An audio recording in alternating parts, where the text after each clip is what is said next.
Okay, so lying neutral. Now, if you do need a little pillow or something underneath the head, we're using our head blocks. Just little raise. All it does is just lifts the head, and it stops you from straining the neck, but it also keeps you in a better position. So we always say tennis ball underneath the chin. Not literally, but it does actually help with our positioning.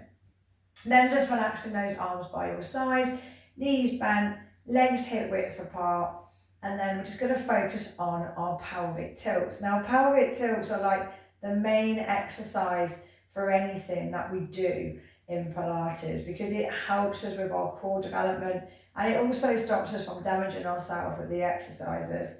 So what we're going to do, we're going to inhale again in through our nose, in through the stomach, expand through the belly button, and then on that exhale, we're going to compress that back down. So we're compressing down vertebra by vertebra here. And then we'll inhale again. So we inhale, see what's happening here, a little bit of gap, a little bit of natural curve as I call it. And then deep breath out, flattening down. So this really helps to tighten our core. It's great for anybody who has a bad back.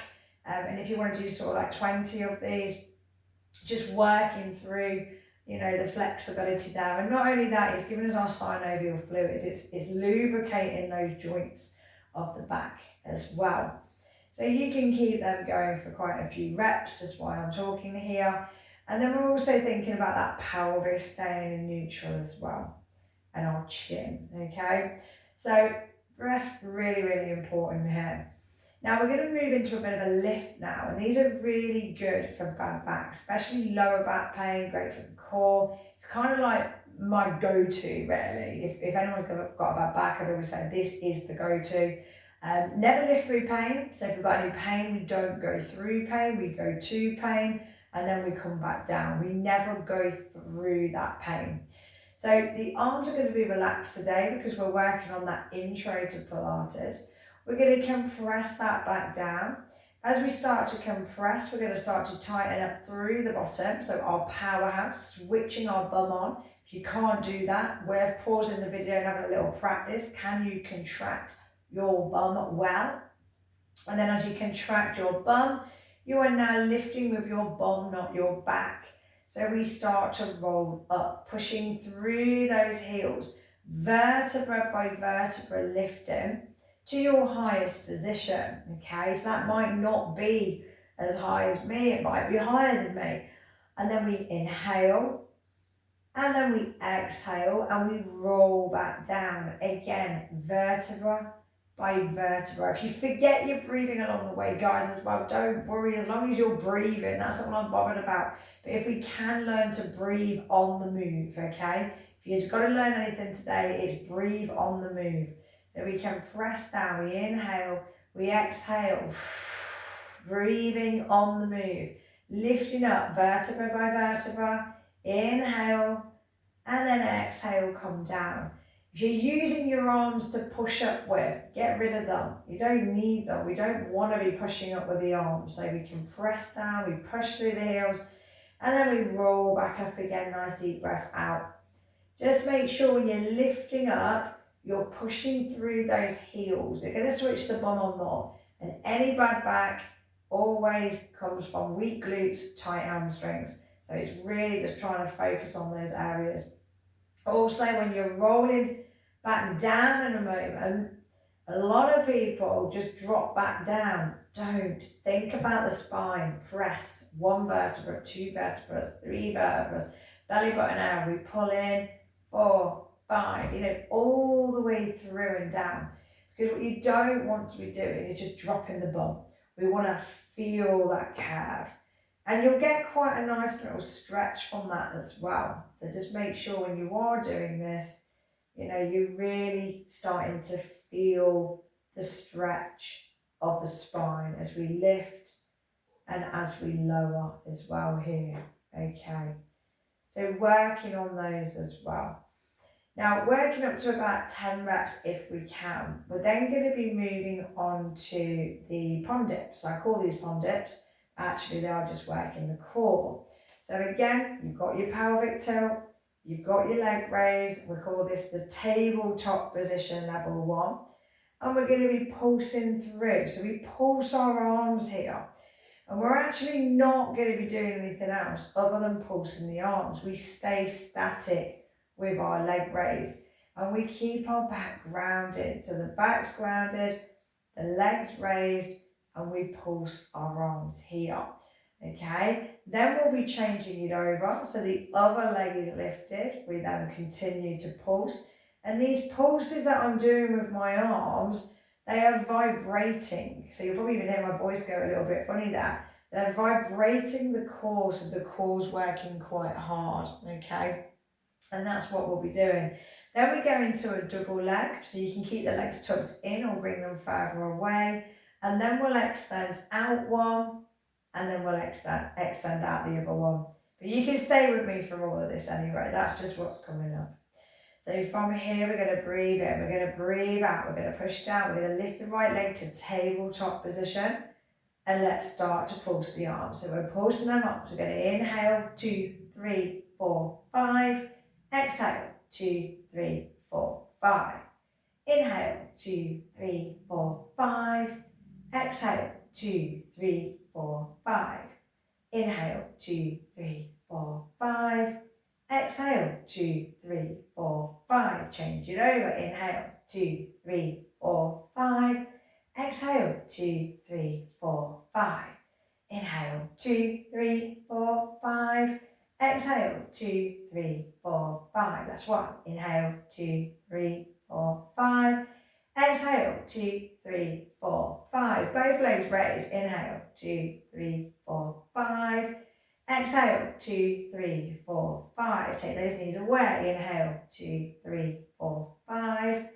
Exhale, 2, 3, 4, 5. Keep that back down. Inhale, 2, 3, 4, 5.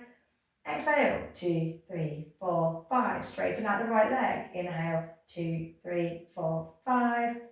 Exhale, 2, 3, 4, 5. Lower the leg. Inhale, 2, 3, 4, 5. Exhale, 2, 3, 4, 5. Change it over. Inhale, 2, 3, 4, 5. Exhale, 2, 3, 4, 5. That's 1. Inhale, 2, 3, 4, 5. Exhale, 2, 3, 4, 5. Come down.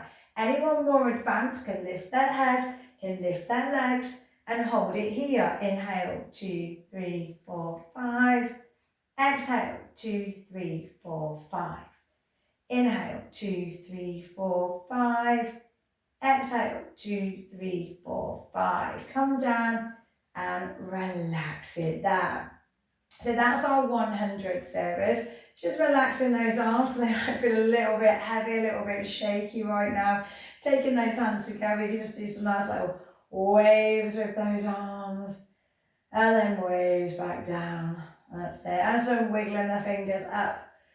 And wiggle the fingers down, and then into that full body stretch out as well. Okay, so we've done our shoulder bridges, we've done our 100s. What we haven't done is any nice little stretches, mobilizing exercises for the back. And we also haven't done our hamstring stretches yet. I want to separate them with the shoulders. Like I said, I'm going to do a little shoulder routine today as well. So what you'll do with the log rolls, arms relaxed to the side, palms facing up towards the ceiling, and then just gentle rolls. Just these nice little hip twists here where we just inhale to the center and then we exhale to the side. And that is it. We're just really relaxing into it, breathing out into it, and try and stay in control with these as well. Okay, I think these used to be called roll and drop or something crazy back with the history of Joseph Pilates, and there was a stage where they literally used to drop their knees down. Things have changed, research has changed, and we don't drop the legs anymore. It's not good for the back. So I always say, if it's painful, don't go through the pain, go to the pain and come back again. Okay, coming back to the center, then we're going to go into double leg knee hug. Bring those knees up, little gentle rocks and little gentle rolls here as well. Really nice. Just focus on your breathing as well with these, just inhaling and exhaling. relaxing with them.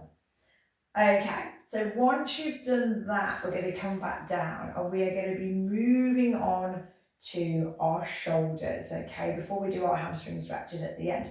So shoulders, very delicate areas, can be anything from most popular rotator cuff tears. So my guess is anyone's got a bad shoulder, quite often it's normally a rotator cuff tear. Within certain age groups of ladies hitting menopause and things, could be early signs of frozen shoulder. So frozen shoulder will go through 3 stages where it starts to freeze, starts to become tight, starts to become quite painful, feels like it's catching a little bit. Then it would go into the frozen where it's just no movement at all, very difficult time. And then obviously the thawing back out again where you start to get some movement again. And can go on for quite some time. So with this exercise, and I'll show you on this side, and then you can pause the video and do the other side because you're not gonna see much this side. But if you place your towel, roll it up, and just place it underneath the upper part of the arm, and then have your upper part of your arm out to the side here, so your elbow is in line with your shoulder. And then all we want to do is have that palm facing forwards. So you'll be pressing down into that towel, and at the same time as pressing, you're going to come slowly back. So you're going to get this quite a bit of pressure, a bit of stretching on this shoulder, and then we come back again, and then we push down, and then we slowly come back. And again, bring it in, push down into the towel, and then slowly extend back. Now, some of you very flexible people who have quite strong shoulders here, you might reach the floor, you might come all the way down here, but don't extend the hand to do that. That's cheating, right? We don't want any cheats. Don't cheat yourself. So we push and then we extend. That's it. Good work. So we probably work at about 10 of these, really working it. And just like I say, just stretching that shoulder out, not causing any discomfort by going too far and also not going too fast. That's the worst thing you can do is obviously go too fast for the shoulder and then just coming back up and in. That might be a little bit tender once you've actually done that. So a nice little stretch for your back once you've done this, for your back, your shoulders.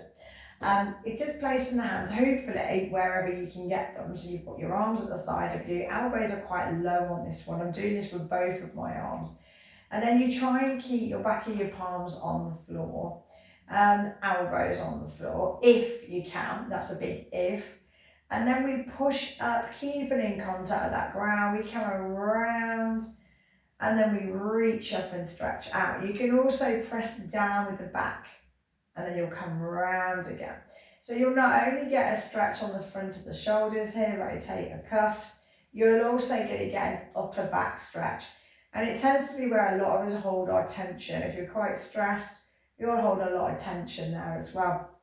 I have a lot of jobs where we're kind of leaning over, hairdressing, I don't know, dentist, chef, whatever it might be, where your computer's leaning over an area for a long period of time, your upper back will start to get tighter and tighter. You then start to go into very kyphosis back shape, and kyphosis back shapes are where we are curved at the top of the spine, our shoulders roll forwards, and we get this quite hunched posture. We don't want that. We really want to try and keep things open as much as we can. So this is a really good one. Another exercise has just come to mind actually for people that are quite kyphosis. So I probably will bring that in a moment as well. So just relax that down, and then hamstring stretches. These are prime for bad backs. Where do those hamstring muscles on the back of the legs go to? They go into the back. Okay, they insert into our lower spine. They insert into that spine. So if you've got tight hamstrings, it's going to pull on the back. So all we're going to do here is just push into the hands just below the knee, keeping that leg nice and straight. And then we're just going to slowly bring it in. Bringing it into that nice little stretch. Hold it there. As we hold that position there, we're going to very slowly start to walk up the leg. So we go for a bit of a deeper stretch. Bend those elbows. Point those toes back and down and towards you. Hold it there. 5, 4, 3, 2, 1. And then we release, okay? And then we change it over. So it's not meant to be comfortable, this is not. If you have got an exercise band at home, you want to loop underneath your foot and hold on to, you can also do that. So pushing into the hands, pulling in, little bend in the elbows, and then walk up, straight arms, little bit of bent arms, point the toes down towards you. And that's that 5, 4, 3, 2, 1. And then release. And then just give those legs a little shake. And then we're going to come into 4-point kneeling. Now with the 4-point kneeling, this is called thread the needle. Now this is quite a good one for the upper back, as I just mentioned a moment ago. So in that 4-point kneeling position, make sure your legs are hip width apart, protecting those hips, and that your arms are shoulder width apart, protecting those shoulders. And then you're going to be lifting one arm, we feed it under, and as we feed it under, we bend this elbow. I'll show you the other side in a moment. And we come down onto the ground. If you can't get all the way down to the ground, you can always use a pillow. So you'd have a pillow here, something a little bit higher, so you haven't got to go as low. So we lift, we come through, we feed under, we bend, we come down onto that pillow or onto the floor, and you'll just feel that really nice stretch coming through the back. Okay, so that's just another little idea there for you if you need to loosen off through that upper back. From that 4-point kneeling, you can work on those thread the needles, about 3 each side. So you can pause the video to do those. And then these are just child's poses to finish off. So we just relax out, drop down into it. And then we just come back up into it. Inhale, lift. And exhale, come down, stretch away. Good. Inhale, lift.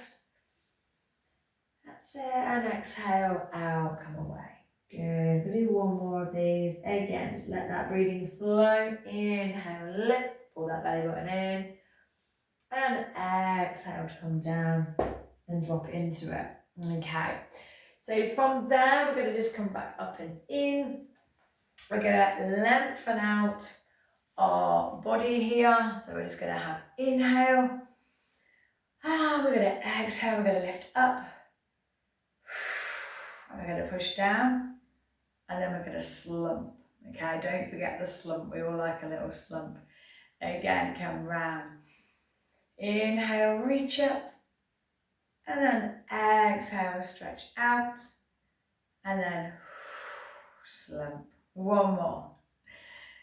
Give yourself a big slump this time. You deserve it. Inhale, reach up. And exhale.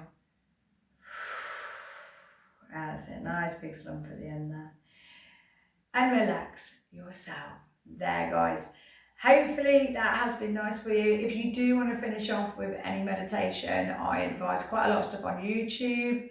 Down the stairs meditation. Meditation. Don't advise medication. And candle breath's quite a good one as well. If you've got a little candle you just have in front of you, just focusing on the tip of that candle can be a really good way to relax, just with some relaxing music on. And don't let your eye gaze go away from that candle. All right, a couple of little ideas. All right, thank you everybody. We will see you on the next session.